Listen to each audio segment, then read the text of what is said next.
What are the rules of composition and which do I use? The rules of composition are not rules.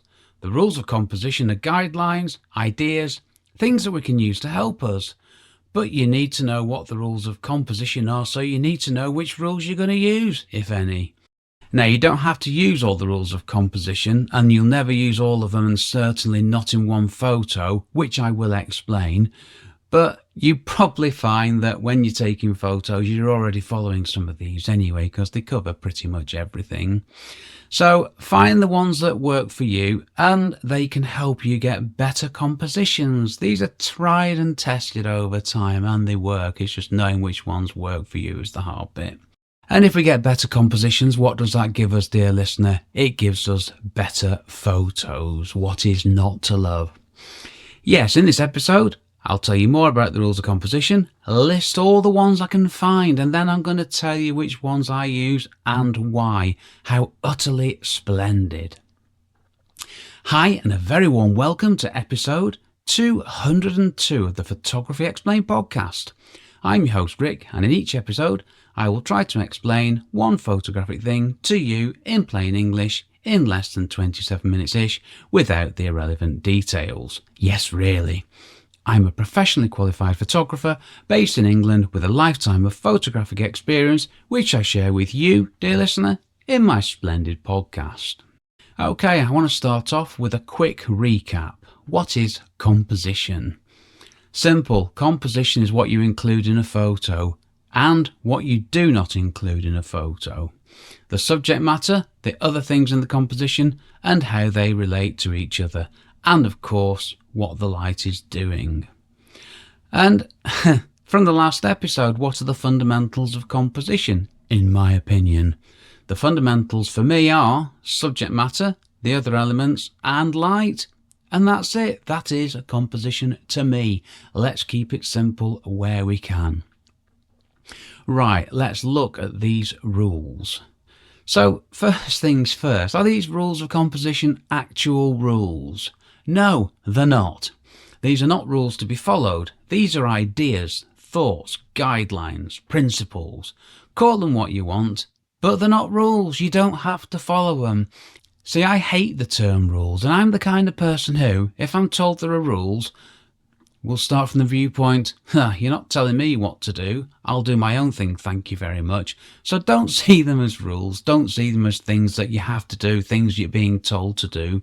Use them as things that can help us to take better photos, which is what I'm all about after all. Okay, so what are the rules of composition? Well, this is the list I found, and I'm just going to read them out. I'm not going to lie to you, there's no more to it than that. It's a big list. Bear with. And I'm not going to do the numbers either. I'll start with number 1, add human interest. I'm not going to do 2, 3, 4. So, add human interest, background context, balance, black and white, break the pattern, centered composition, color theory, color combinations, complementary elements, contrasting colors, cropping, depth of field, diagonals and triangles, don't cut off limbs, open brackets, but the top of the head can be fine, close brackets, fill the frame, foreground interest and depth, or as I've written it, foreground internet and depth, framing, golden ratio, golden spiral, golden triangle, golden wonder, no just kidding, high or low, juxtaposition, leading lines, left to right, let the eye wander, minimalism, negative space, patterns, reduce clutter, reflections, repeat elements, rule of odds, never heard of that one, never used it as far as I know, rule of space, rule of thirds, scale and hierarchy, shoot from below, shoot from above, simplicity, space to move, symmetry, textures, the decisive moment, viewpoint. Yes, really. These are all things that I've found in lists of the rules of composition. They really are. And yes, there are 43 of them in total. Now that's the biggest list of rules of composition that I've seen. Then This is the first problem that we get, isn't it? If there's 43 rules or things, whatever you want to call them, what possible chance do we stand of using them? I mean, you could add these to a list and have them on your phone for reference, couldn't you? But do we want to go through 43 things before we take a photo? Nope, of course we don't. But don't worry, dear listener, the list of 43 sounds much worse than the reality of these things, so don't worry. I'm not going to explain to you what they all are. You know what they are now, so you can find out what they mean and if they can help you with your compositions. And of course, if you've got any specific questions, just get in touch with me and I will gladly help you, dear listener. So what rules of composition do I use? Let's stick to what I do. Yes, why not, Rick? Right, the rule of thirds. This is my go-to rule. Sorry, I hate the term rule. It's so misleading, but I'm going to stick with it. I'm going to be good and compliant. Yes, I use the rule of thirds a lot. Well, all the time, actually. And I've got to start by explaining in words what the rule of thirds actually is. And it's a very visual thing, of course it is. So it's not the easiest thing to describe in words. So this is what I want you to do. Look at a photo or look through your viewfinder. Now imagine two horizontal lines, the lower line 1/3 up from the bottom, the upper line 2/3 up from the bottom. Next, imagine two vertical lines, the first one 1/3 from the left hand edge and the second one 2/3 from the left hand edge. And that's the best I can describe it. So now you've got 4 lines dividing the frame into 9 areas with 4 intersecting points. That's it. That is the grid for the rule of thirds, and it's a lot more common than you might think. It really is. And yes, it is that simple.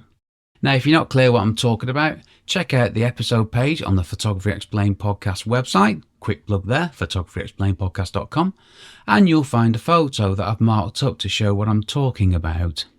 So that's all we have. We've got 4 lines, we've got 4 intersecting points, and these are what I use to help me to create compositions. And if you use this rule and only this rule, you will hopefully see improvements on your compositions. And it's not an exact science. You don't have to be bang on. You don't have to be exactly on an intersection point. You don't have to be exactly on a horizontal line. But be there or thereabouts, or it just doesn't work. So don't worry about being too precise, but use the lines and the points to help place things. Use the principles of where these things are. Don't worry about precision. It's not that important. These 4 lines and intersecting points, they're incredibly powerful when it comes to composition. So how do I use the rule of thirds? Well, I use the intersecting points if I've got something I want to emphasize, because those 4 intersecting points are points the eyes are initially drawn to. And it's not always the case that we want to put the subject matter slap bang in the middle of a composition. Quite often we do, and that's fine, but quite often we don't, okay? And when I'm taking a landscape photo, I'll use the horizontal lines to place the horizon on either the lower line or the upper line. And this is going to vary with what I'm photographing and what is more interesting in the photo, as in the foreground or the background. And it also varies what I want to include in a photo. If there's loads of interest in the sky, I'm going to include more of the sky, aren't I? And if there's more interest in the foreground, or that's what I'm photographing, I'm going to include more of the foreground. It's obvious, isn't it, really? And there's one thing that this does immediately. If you use either line, you're not putting the horizon in the middle of your frame, which is basically cutting your photo in half, which is aesthetically very unpleasing. Bad composition even, and none of us want that, do we? No, we don't, Rick. And with my photos of buildings, yes, I do talk to myself sometimes. And with my photos of buildings, like my architectural photography, construction photography, real estate photography, I use the rule of thirds in a couple of ways. Firstly, I use the physical horizontal and vertical lines to help me get the building level and vertical as I set my camera up to take a photo. There's practical help that they give me. I start with the top and the bottom of the building on the 2 horizontal lines with the corners of the building near the intersecting points. I say near to the intersecting points as every building's different and there are different things in front and behind buildings that I need to capture. And that's my starting point. And if I need to zoom in a bit, I'm pushing the intersecting points out, but I know by how much, and I can do the same on the other photos, which helps make a cohesive set of photos, which is important to me. And it is that simple. So the 4 lines and intersecting points are the starting point for pretty much every photo I take. And here's the good news, you can hopefully add these to your camera. You can add the 3x3 grid to your LCD screen with Canon cameras for sure. Yep, the rule of thirds is so significant that Canon have included it as an option on the LCD screen, and the fact that Canon have chosen that tells us a lot about how significant and helpful this rule of thirds is. I haven't checked all camera manufacturers, I'm sorry, but I hope your camera has this feature. I'm sure that it does. Okay, let's think about this briefly. This very simple but very effective rule of composition, the rule of thirds, is built into cameras, and you can have the rule of thirds on your LCD screen every time you take a photo. How utterly splendid and how utterly significant this is. A question that arose writing this: isn't this boring? Doesn't this make every photo look the same? Now, you might think that, and if you don't like the sound of these restrictions, I completely get it, and that's up to you. But remember this: if you're serious about your photography, you should be looking for a degree of consistency with your photos. Your endpoint should be that someone looks at a photo you've taken and they know that you've taken it because your look and style are so distinctive. Now, I've not got to that point, far from it, I wish.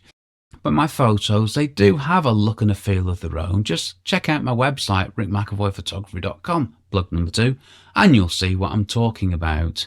Yeah, these 4 lines and 4 points, they work and they give compositions that are pleasing to the eye.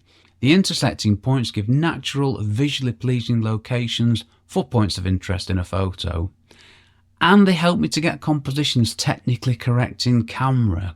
Quick word on that, getting it right in camera. If something helps me get a composition correct in camera, I'm all for it. And photographing buildings, it's a technical exercise, isn't it? And those guidelines on the LCD screen, they genuinely help me to get things right. Now, I refine this with the horizontal level built into the camera, but the grid helps me get the composition right in the first place. So get as much right as you can in camera, rather than relying on fixing it in Photoshop, which should be avoided and is a term that I hate between us. Okay, I'm going to stop banging on about the rule of thirds and move on. What other rules or guidelines do I use? See, I hate the term so much, I have to say something else, don't I? I was going to go through all of these, but I'm just going to mention them here. I don't have the time to go through them all, and I've got other things I need to say. So these are the other rules that I use all the time.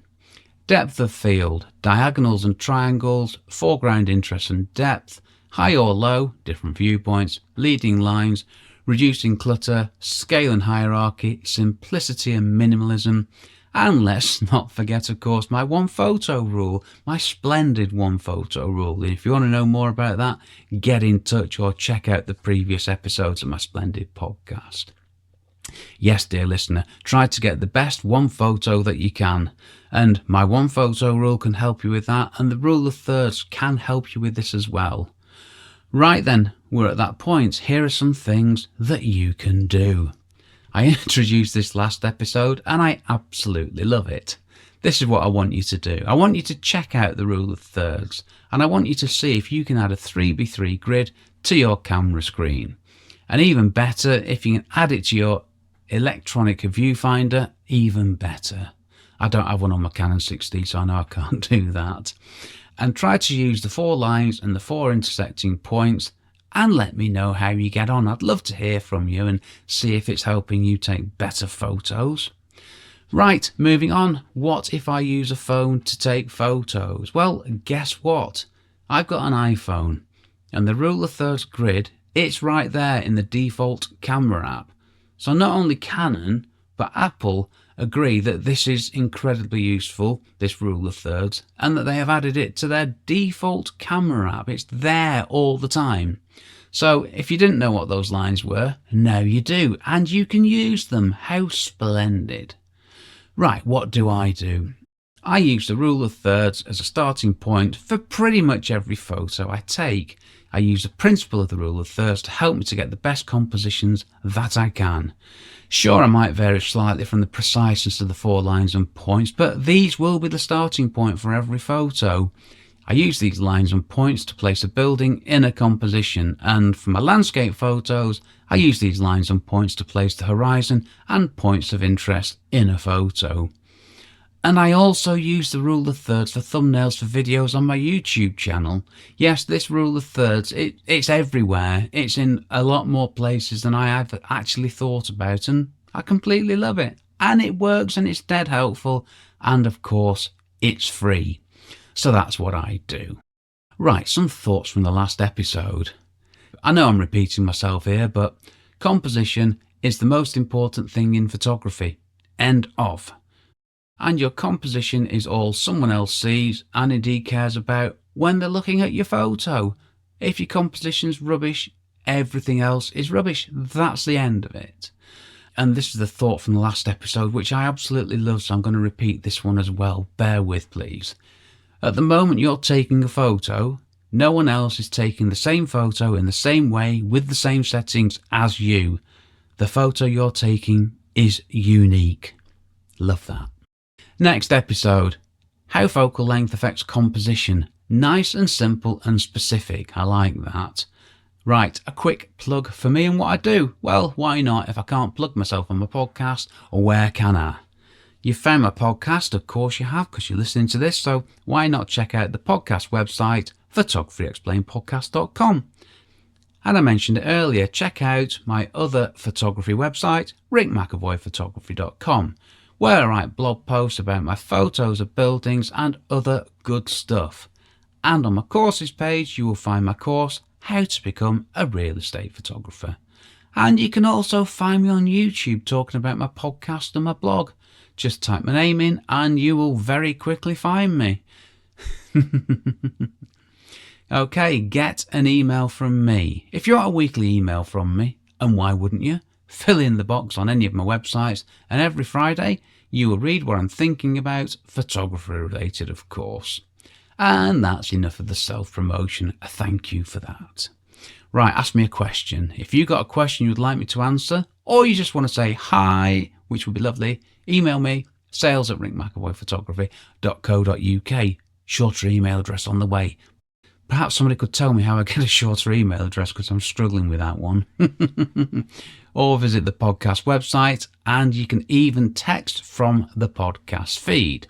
It's always lovely to hear from you, dear listeners, whatever it is you've got to say to me. Okay, this episode was brought to you by a cheese and pickle sandwich and a bag of... No crisps today. It was a cheese and pickle sandwich with very nice bread, which we paid extra for from a baker's, which was well worth it, which I consumed before settling down in my homemade acoustically cushioned recording emporium. Yes, it was very nice bread. I've been Rick McEvoy. Thanks again very much for listening to my small but perfectly formed podcast, it says here, and for giving me 27-ish minutes of your valuable time.